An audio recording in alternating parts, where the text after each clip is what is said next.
this is a very, very tragic story. Um, a earthquake, an earthquake that registered a 6.2 magnitude earthquake in Italy, in the city of Amatrice. I believe that's how you pronounce it if you are not Italian. But today, this morning, there are at least 159 people who are dead and 368 who have been injured. I'll be putting some images on the screen so that you can see the scope of the destruction. Many of those who were killed and injured are children.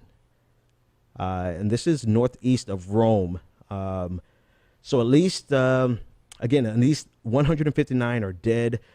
This is in the historic town. Amatrice is a historic town where the mayor said 3/4 of the town has been destroyed. And you can see before and after what the block looked like before the earthquake and what this particular block looked like after the earthquake. It's the devastation is really really significant. So the town itself is an ancient. It really dates back to ancient times. The reason I wanted to look into like how old the town is because if you look at the scale and the magnitude of the earthquake, 6.2 is a large earthquake, but a lot of cities are prepared for earthquakes of that magnitude, or at least they're as prepared as they can possibly be. And you know, if you put it in comparison, because if you don't live in an earthquakes-ridden zone, it's kind of hard to put this in comparison. The earthquake in Haiti that claimed the lives of between the low end of the estimates is 100,000 people. The high end is 300,000 from reports from the government of Haiti. That was a 7.0. And a lot of the reason there was so much widespread destruction and death was because of their building codes were not such that it required preparation and reinforcement for earthquakes. And because the building codes were not up to that level, you had a 7.0 earthquake devastate the entire nation like nothing we've seen, nothing I've ever seen. In Japan, the earthquake that triggered a tsunami was 9.0.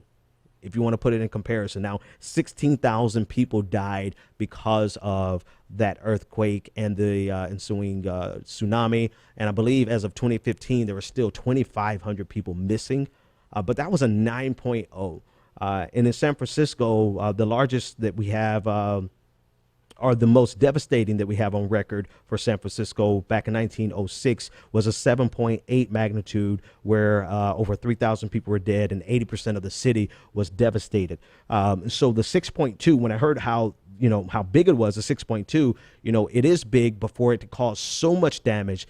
Those buildings are older buildings. It is an older, actually an ancient city that dates back, literally dates back originally to, hang on, let me see the dates here. The 14th century, right? The city was home to 14th century religious artwork and churches. It actually dates back to prehistoric times, but in the 1500s, it was burned down. The city was built back. So you have buildings that are there that have been there for a very long time. And so they could not withstand a 6.2 magnitude earthquake. Again, the devastation that's coming out of there is really tragic. And we're keeping an eye. They're still pulling people out of the rubble. They're still recovering bodies. Some people are surviving. Some people are not. Obviously, they're being pulled. Hang on, I just want to show you a few more pictures here so that you can get an idea. It's on what's on your screen now. You can see they're still recovering people from the rubble, and so far, 159 people have been killed.